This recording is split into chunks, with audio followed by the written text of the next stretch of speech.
in this series is local resilience, and we have Annika Campbell getting wired up from the Transition Initiative. Actually, It's all right. Keep it going. can I put this? Yep. Put it right. Hi there. You can just push that button when you're ready to move. Which one? Down arrow. There you go. Yeah, okay. So I'm from Transition Mar Vista, Venice. Supposedly someone from Pasadena was going to do this talk, and I was called fairly well at the last minute to pitch in. And so I'm not from Pasadena, but there's a group outside who can, if you want to get involved in any way or find out more, who will answer your questions. Transition is a movement started by a guy named Rob Hopkins in England in a town of 6,500 people, Totnes, Devon. And he's a permaculture teacher, and permaculture is all about resilience. So from the earlier talk. And resilience really is the capacity of a system to respond to and come back from shock or disturbance. And so ecosystems, we all know our ecosystems are in a certain amount of degradation, crisis, and climate may well end up shocking a lot of our systems. And so Rob was asking, how can we deal with this at the local level? What can we do? You know, a lot of us are so overwhelmed by the news on climate change and on hearing that 9 out of the 14 major ecosystems are in serious states of degradation. We get paralyzed by that news. And Rob looked at how can we get beyond that sort of state of what can we do locally. And one thing he realized is that individuals can do lots of little things, but it's hard to get started, and it's hard to feel like it's making any difference. Here's my card. Yeah, okay. So what we do is gather in groups, and we call them transition initiatives, and they're neighborhood organizations, basically. And we come together and we look at local action projects that we can initiate. So for instance, we do, in Transition Mar Vista, we've done a whole bunch of stuff around water, installing gray water systems. So did a workshop at one of our members' houses and taught everyone how to do that, how to take the water from the washing machine and pump it out through so it waters the fruit trees. We do a huge amount of gardening in Transition Mar Vista. I think just because that's who we are and that's what we like to do. But what we have extra, we have a produce exchange, and what doesn't get used goes to the LAX food pantry. We have, let's see, what else?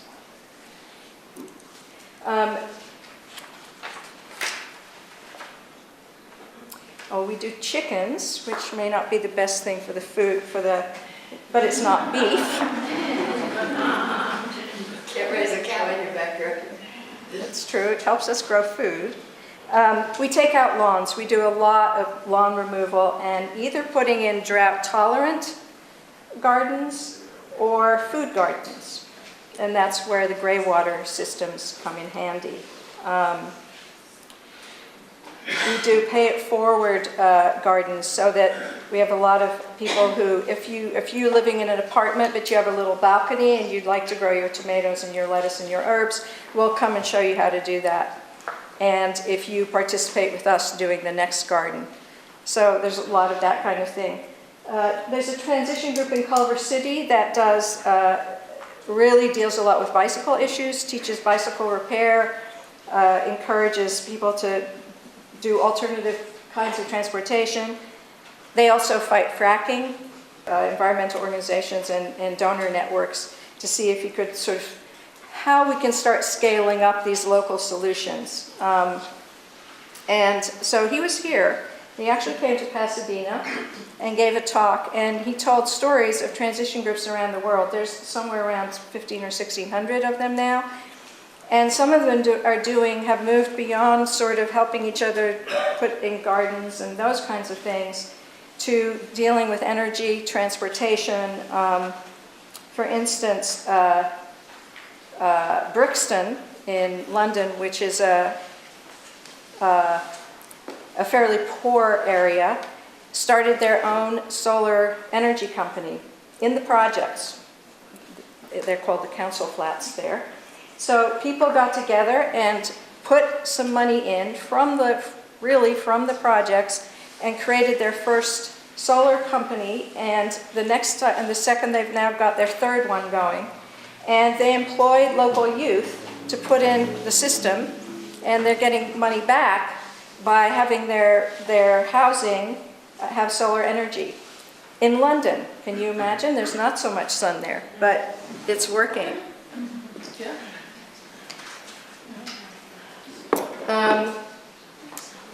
Transition, Rob is really now talking a lot about local economies, localizing enterprise, because anything that you do locally, first of all, you're not dealing with, whether it's food or building materials. If you can create them locally, then that cuts down on transportation and the global warming effects.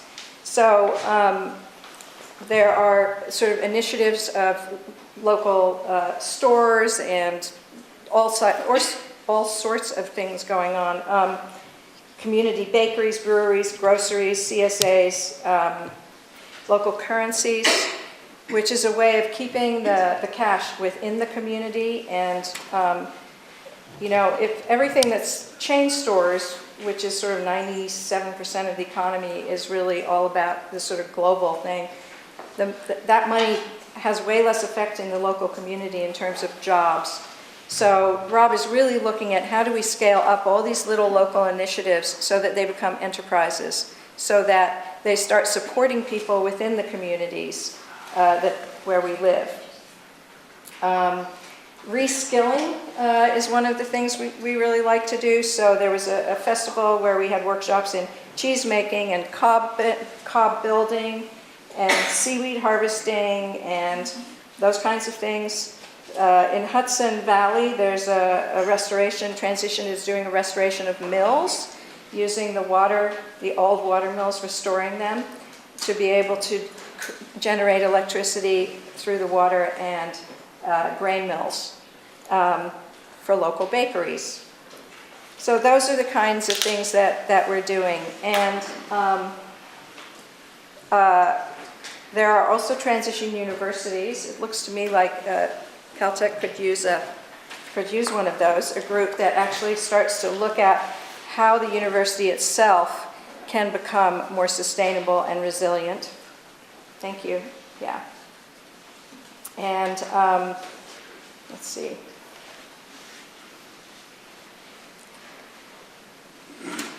And one of the main thing, I think, is that when you get together with other people in a group locally, it really helps you,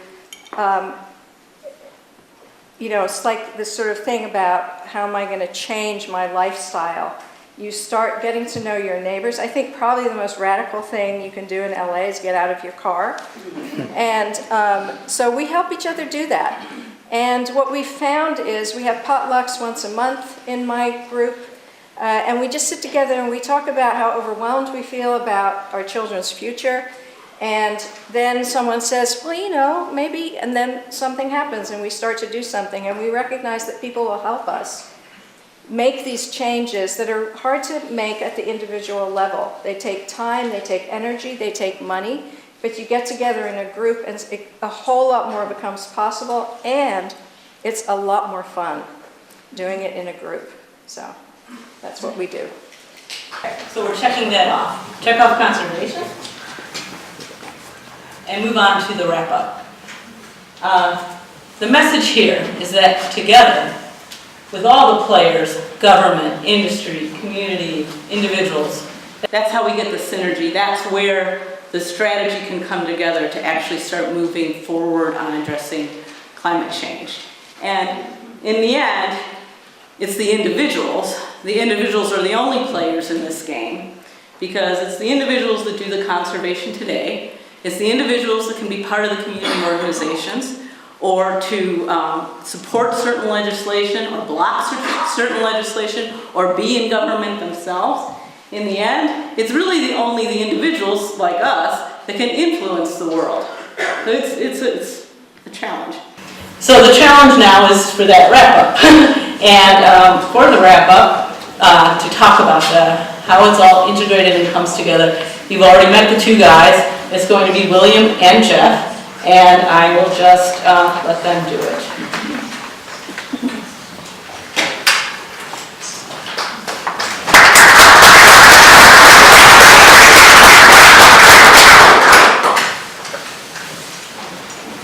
Everything you do will be unimportant, but it is very important that you do it.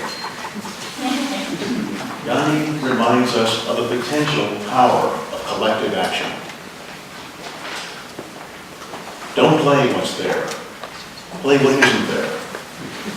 Miles Davis spent his life innovating, improvising, and using his intuition to express his passion. Is there a lesson for us today? These men were from different worlds, but from the same planet. Any useful idea for helping meet the challenges of climate change from any person, from any sector, any race, any creed, any religion, deserves our consideration. Recycling, walking more, nationally based systems for mass transit and power conversion are necessary solutions, but they're not enough. Not by themselves. Why? Because they don't address the planetary scale of this emergency. A vicious cycle of rising temperatures leading to escalation of demand for electricity and other power, leading to more fossil fuel consumption, and then increasing global temperatures further. So what I'm going to propose to you is that we do something different. And this is a virtuous cycle. Virtuous cycle meaning that we have a positive cascade of effects related to a single action. So by controlling levels of atmospheric carbon dioxide, we have automatic secondary effects. We reduce ocean acidification. We improve oxygenation of the oceans. We reduce risks around weather extremes. And there's a strong potential to encourage other major reforms, such as favorable environments for existing marine life, helping to restore fish and other stocks, encouraging calming of tensions related to availability of food, such as seafood, and providing additional time for us to develop alternative seafood sources, such as aquaculture. So are you simply an individual? Are you just a citizen of a particular nation? Or are you dedicated to being part of a massive collective effort to bring necessary changes to the way we eat, think, move, and relate to each other and the other inhabitants of Earth? A planetary emergency demands a planetary response. What does this imply? International unity and leadership, and treatment of climate change as an imminent threat to civilization. Many other pressing issues would need to be deprioritized until enough documented, measurable progress was made. The international effort would be characterized by explicit core values, shared objectives, shared priorities, and shared benefits. The undiscovered country, future. But what do we mean by our? Future for whom? Do we really care that all people should benefit from the advancements which have been made due to science and technology? What I propose is telesis, which is progress intelligently planned. True democracy tell us this would be inclusive, and progress would be steady and measurable, stable and sustainable. And how telesis is to be accomplished will be one of the most important political decisions we ever make. Don't dream it, be it. Act now. Freedom is participation in power. Thank you. I don't know about you, but I'm feeling very, very inspired and actually hopeful about a lot of the solutions that we've actually heard today. But one of the things that I know that probably really frustrates us is we see all of these great solutions and we're not seeing the political action around these solutions. So what I want to talk about today is a key component in actually helping us actually bring these solutions to reality. It's about changing the conversation on climate. Because right now what happens is that the media is not paying attention to climate nearly as much as we know it should be. We know that politicians are often not held accountable for taking either denying climate change or taking anti-environmental stances. And we also know that there are a lot of people that don't believe that there are actually real viable solutions, that there are things that they can actually do. So what I want to talk about today is how we change the conversation on climate to help actually create the political environment so we can see these solutions actually come to a reality. It's not just about talking to and fighting against the climate deniers, making sure that they're held accountable, making sure that there's a political cost for denying climate change, but also talking to those who are on the fence, who might say they believe in climate change but aren't addressing any legislation to actually combat it, and ask them, what's your plan to combat climate change? And then also, talking to our supporters, who often, a lot of times, I think we've ignored, and talking to them, asking them, first of all, letting them know we have your back when they take a stance on climate change, but also to ask them to take on a leadership role, to actually raise awareness on the issue, use the position of their power to raise awareness.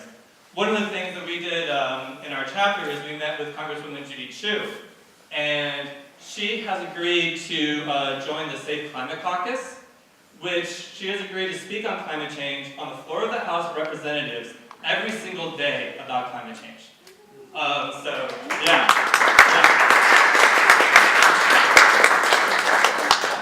Second thing is local initiatives. So for example, by helping individuals reduce, be able to shift to clean energy, not only can we help these individuals reduce the carbon pollution that they're emitting, but we can also show that they're actually economically viable, effective, and actually beneficial alternatives to the current fossil fuel usage that others are using.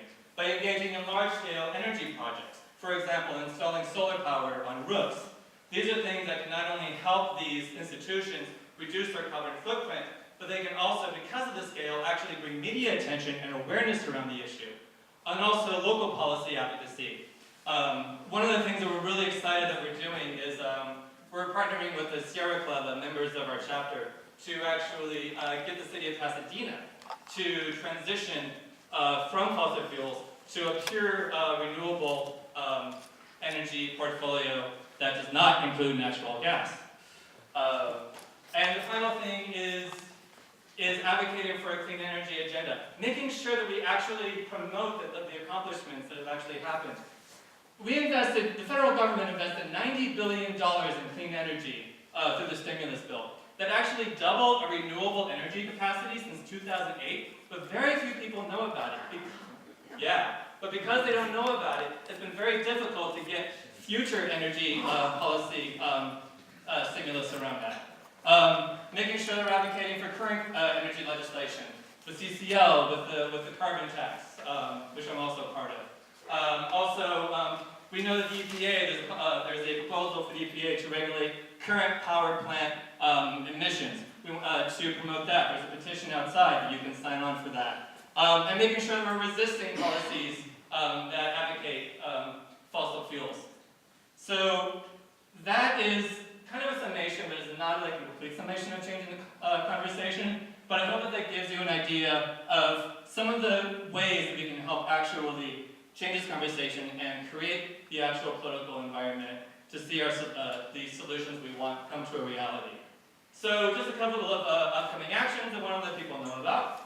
As I said, there is the EPA power plant regulation petition you can sign.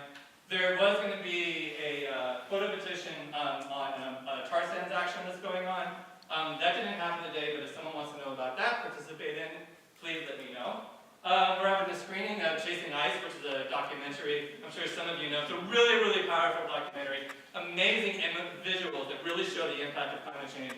That's December 4th at Thrift Church, 7 to 9 p.m.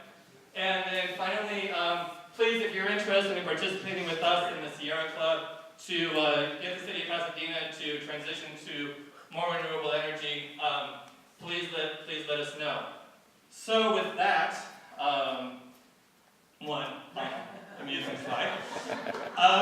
I just want to say thank you so much for everyone. This has been an amazing, amazing forum. And I am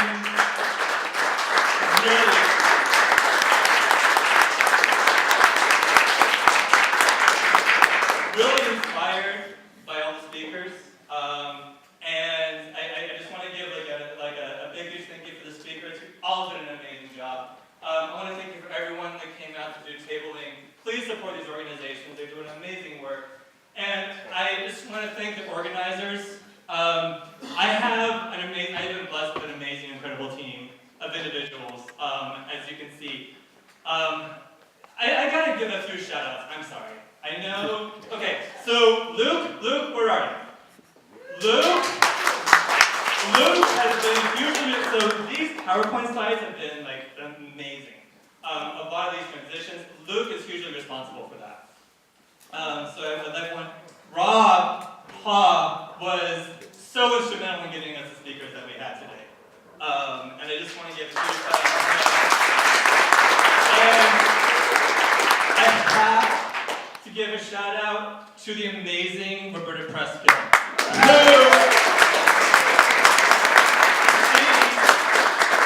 She is really the key instrument that really helps so much of this get together. I am so incredibly blessed and happy that she is part of my team. I think with that, we are wrapped up. So we now people can stay for Q&A. And The first question is for Jay Parfrey. Can you talk more about the materials of the cooled roof? What are they made of and how do they work? And how much they cost? That's 3 questions. Well, can you hear me? Sorry. All right. This will work better. All right. I guess you can hear me.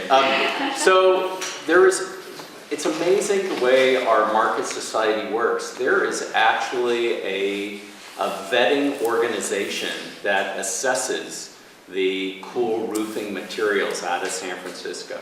And they measure it for its ability to reflect solar radiation. Isn't that amazing? Could it be on sidewalks? Well, sidewalks are made typically out of concrete and they're already pretty highly reflective.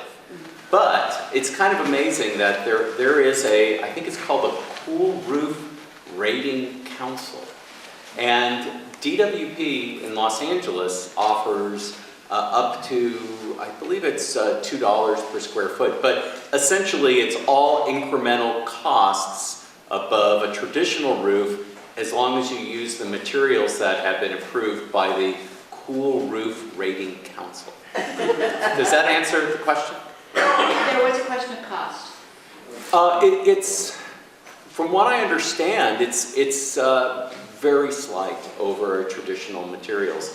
And there are some roofs that cannot actually use it. There might be a historical, sort of rooftops. But they even make the material for like Spanish tile that is, to the naked eye, looks identical to the other Spanish tile, except this one will keep your home cooler. Wow, thank you.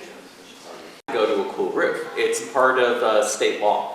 So it's called Title 24. It's in the Building and Safety Code. Then there's also apartment buildings are considered commercial buildings. And so if you find out that you see a commercial building or an apartment building that is not using more highly reflective material, you can make a little phone call to your building and safety department of your city and lodge a complaint, because by code they're supposed to do it. Actually, Can I there, add yes. just a little bit more about the cool roofs. That you can also put a stuff called solar flex on your roof, which you can put on with a paint roller. They sell it at Home Depot. It's very inexpensive. I put it on my roof and noticed a significant change in how cool the house was inside. And I also had an experience where I had to have the roof fixed in a house I owned in Tennessee. And the insurance company paid the $1,000 extra in cost that the cool roof cost, because the insurance company recognized through their actuarial tables that it would actually benefit them to start reducing people's energy consumption. Thank you, Ken. This question is for Dr. Cooks. Can you please repeat the statistic, 1 pound of meat to how many miles driven? And he also asked, this person also asked to show the slide of methane nitrous oxide again, please. I don't think that's feasible, but you could explain it. Oh, yeah. Well, there's a plethora of studies relating carbon footprint to various types of food. Yeah, you can pick one. I've seen them saying that 20 miles per pound, 10 miles per pound. It depends on who you ask. That's the answer to that question. There really are many studies. There's a huge literature on this. And I picked the lower number to be conservative. So Doctor, I understand that kangaroos don't have the same flatulence that cows have. So would we actually, is that better to eat kangaroos? That's an issue of national security I can't discuss. And would you say Now, methane levels, I think the take-home message about methane levels from food is this. You would be surprised how much methane and how much nitrous oxide are involved directly or indirectly through fertilizers, through livestock, through transportation and processing, etc. Not to mention animal respiration. Not to mention, and at all. I mean, this is a big problem. And it's one that we can solve individually and collectively for nothing. In fact, if we solve it, we save money. It's a very, very logical and reasonable thing to do. And I'm not even going to get into the details about the health benefits, because I could talk about that all day. he's a doctor. And I don't play one on TV. Yeah. Just a follow-up, as a great resource, if you're curious about meat, I can't remember the exact website, but I think it's the meateaterguide.org.com, so the Meat Eater's Guide, and it has a very simple chart that just shows you an expanded version of what Dr. Hooks was talking about, where potato and asparagus and all foods are stacked up down to the worst offender, which actually isn't meat, it turns out it's lamb. But just a glance at that changes your perspective on meat, and you can choose how far up the scale you want to go or how ambitious you want to be to change your habits. But it's a phenomenal source. I'd like to mention something. Is this on? Yeah. Okay, I just did a presentation on water conservation for Toastmasters, actually. And one of the things I looked up was the use of water directly by the growing of livestock. And from a water perspective alone, it takes over 15,000 liters of water to produce 1 kilogram of meat. So that's another thing to consider too. There was somebody else in there. Yes, sir. What about farm-raised fish? Farm-raised fish for health footprint? Well, I briefly mentioned aquaculture. Of course, there are a lot of alternatives, ways of generating food, and that's one of them. And again, by reducing and conserving what we're doing now, we're hoping to buy time and resources to engage in those kind of practices, and also to further research. We're going to take one more from the audience, and Yeah. we're going to go on to the next question. I'm sorry, we just couldn't, don't have time. Talking a little bit about preterm divorce, and we are, for the most part, families that have 1, 2, or maybe 3 children. I wonder why the subject of population had come up. Because in particular, the countries that have the most populous regions also have the 11, 12, 15 children per family. How is that being addressed as an issue related to climate change? Well, I tried to bring that up in one of my talks. The complexion of Earth is going to change. The complexion is going to change dramatically if present trends continue. I did mention that specifically. I even showed you some of the countries that are involved, including Afghanistan, curiously enough. And, you know, we have an opportunity at this point in time by showing that these people across the world that we're capable of making some changes in how we live, that we can influence their decision-making in the coming decades as their populations literally explode. I need to go on to the next question. If it turns out we have more time while we're waiting for the second tour, we could go back. This question is open to anybody on the panel, and it may be that we'll spend the rest of the time on it. Please address the personal despair that information about climate change can trigger. How we can keep positive in the face of this reality. I don't know who to hand this to first. Okay, can I Come to symposia like this. So that's an issue that we deal with a lot, and what I can tell you is that the antidote to despair is action. And it's always true, and we've seen that on every level of activism that I'm engaged in. The minute people move out of that state, well, they don't need to move out. If they start doing something, that sort of sense of powerlessness and hopelessness starts to disappear.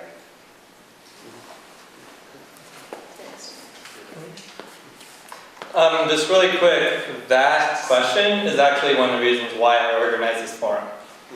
Because I think that this forum and the ideas presented, I think this is what people are missing. This is what they don't see. And this is what we need to make sure that people are seeing.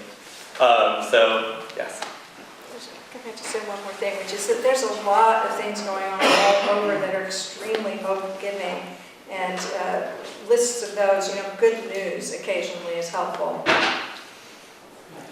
So I think our political opposition on this has a very good rap on the future.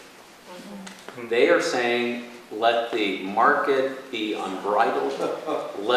We will have a wonderful future if we let the market do whatever its magic is going to be. Or alternatively, pray for the apocalypse. Yeah. But they have a rosy picture of the future. Unfortunately, on our team, what we've been preaching is a different kind of future. One that might be hotter, it might be drier, it might be scarcer resources. The way that we talk about our climate future, I think, determines how people respond to our message. So, you may have noticed in my presentation, I was really trying to play up that by making the investments to meet the climate challenge, we improve our quality of life. I think that's an essential message. Now, didn't get into some of the health benefits.